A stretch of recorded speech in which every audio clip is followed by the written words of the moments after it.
Jadi hari ini sikap para pemimpin di negeri ini telah membuat masyarakat itu apatis, telah membuat masyarakat itu pesimis. Sebab masyarakat melihat hari ini, setelah pemilihan siapa yang kaya? Kata Pak Roky Gerung, di Indonesia tidak ada sekolah belajar korupsi, tapi belajar korupsi di DPR. Maka ulama-ulama yang hari ini sudah mau bersiap-siap mencalonkan diri sebagai anggota DPR,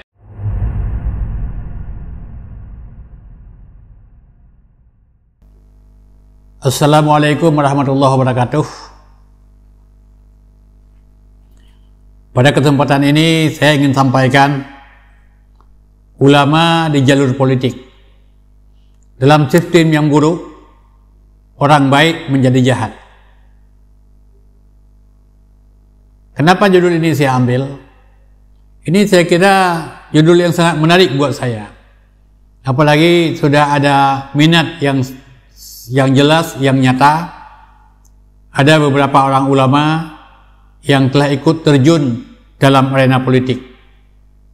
Saya hanya menyampaikan sebuah kata-kata yang mungkin kata-kata ini yang saya sampaikan menjadi petuah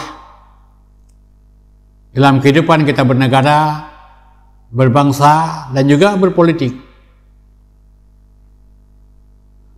Dalam sistem yang buruk, orang baik akan menjadi jahat. Maka berhati-hatilah. Kenapa kan? Karena melihat peta politik yang sekarang ini berjalan di Indonesia, itu serba carut marut. Hari ini kalau kita bicara politik, kita bicara partai. Apa itu partai lokal atau partai nasional? Itu identik dengan uang, identik dengan sogok, identik dengan suap menyuap. Makanya orang-orang baik ingin maju berpikir, tanpa uang lebih baik mundur. Tanpa uang kita nggak bisa maju.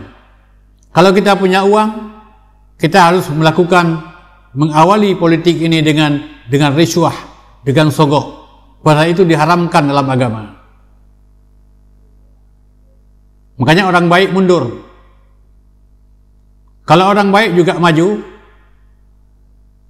kemudian pola pikir masyarakat hari ini juga terpikir dengan uang. Kenapa? Karena sudah bertahun-tahun, setiap 5 tahun sekali masyarakat diajak berpartisipasi untuk memilih anggota DPR di semua tingkatan, untuk memilih kepala daerah di semua tingkatan. Tapi namun yang bisa dirasakan oleh masyarakat bukan sebuah kepuasan.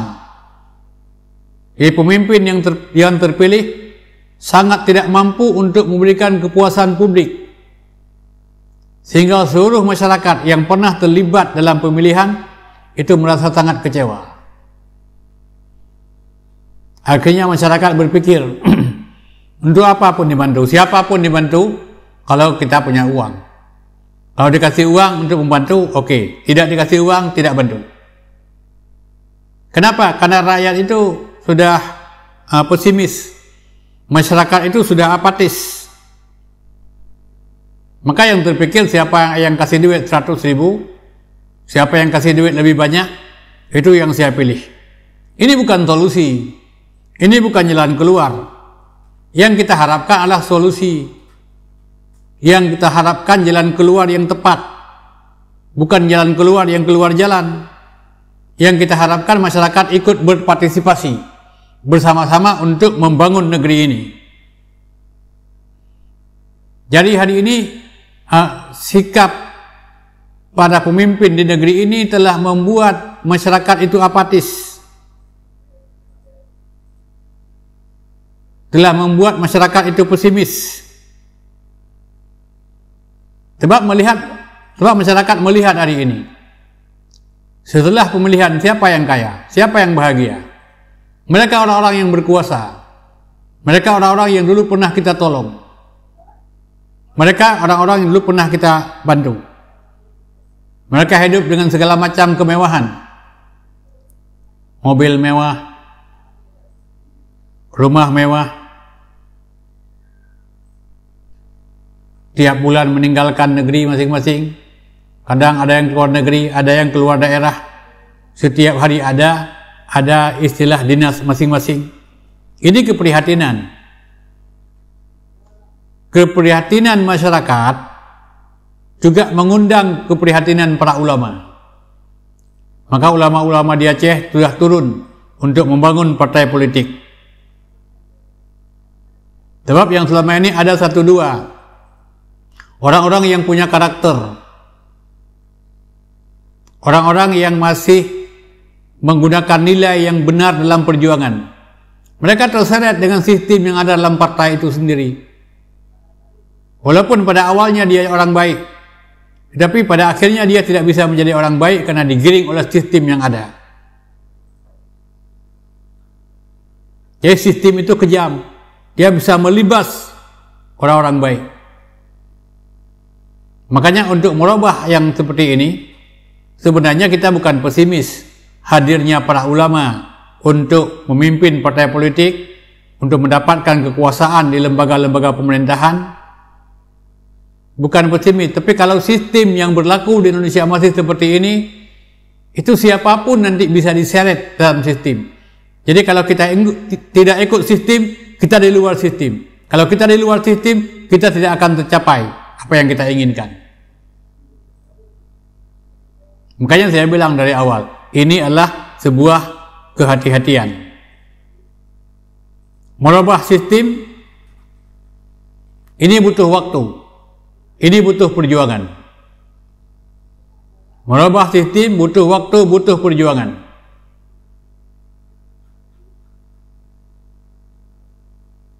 Makanya kita harus bekerja ekstra, bekerja lebih kuat, bekerja istiqamah, orientasi pekerjaan untuk bangsa, untuk negara, untuk rakyat, untuk kebaikan, bukan untuk rumah, bukan untuk mobil, bukan untuk pribadi, bukan untuk keluarga.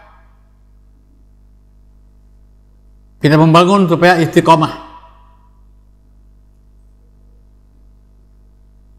Saya berikan sebuah contoh. Contoh orang baik terseret. Coba kita lihat. Orang-orang yang merokok di Indonesia. Orang merokok di Indonesia, merokok sembarang tempat. Kita naik bus, kita naik mobil. Mobil penumpang, mobil umum. Ada orang merokok, padahal di sampingnya itu ada perempuan, ada anak kecil. Tapi dia tidak peduli. Karena sistemnya masih membolehkan seperti itu. Orang merokok di menasah, di tempat ibadah, orang merokok di masjid.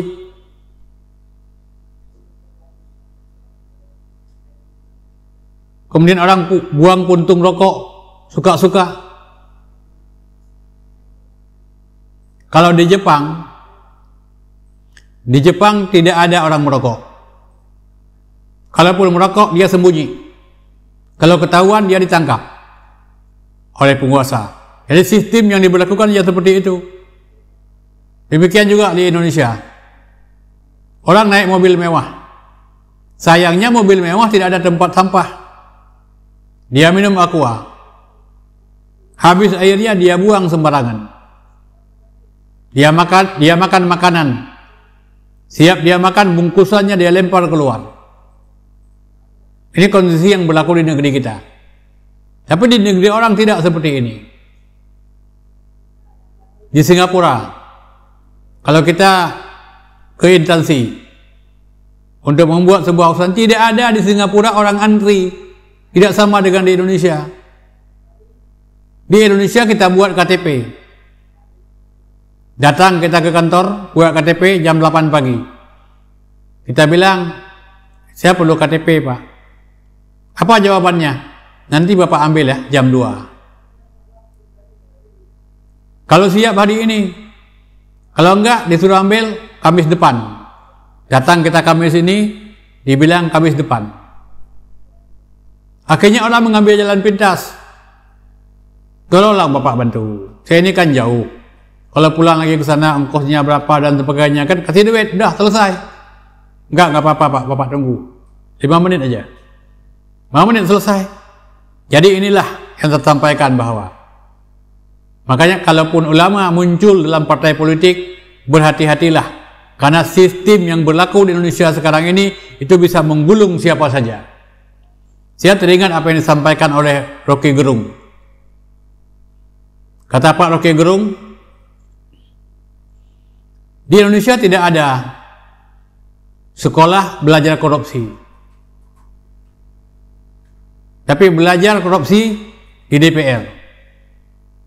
Maka ulama-ulama yang hari ini sudah mau bersiap-siap mencalonkan diri sebagai anggota DPR, berhati-hatilah. Ini artinya kita telah berada dalam jenjang tempat pembelajaran korupsi. Mudah-mudahan tidak, dan kita tidak mengharapkan itu. Maka tampilnya orang baik dalam sebuah sistem yang buruk ini akan menggiring orang untuk melakukan sesuatu yang buruk. Mudah-mudahan ada manfaat. Lebih kurang mohon maaf. Assalamualaikum warahmatullahi wabarakatuh.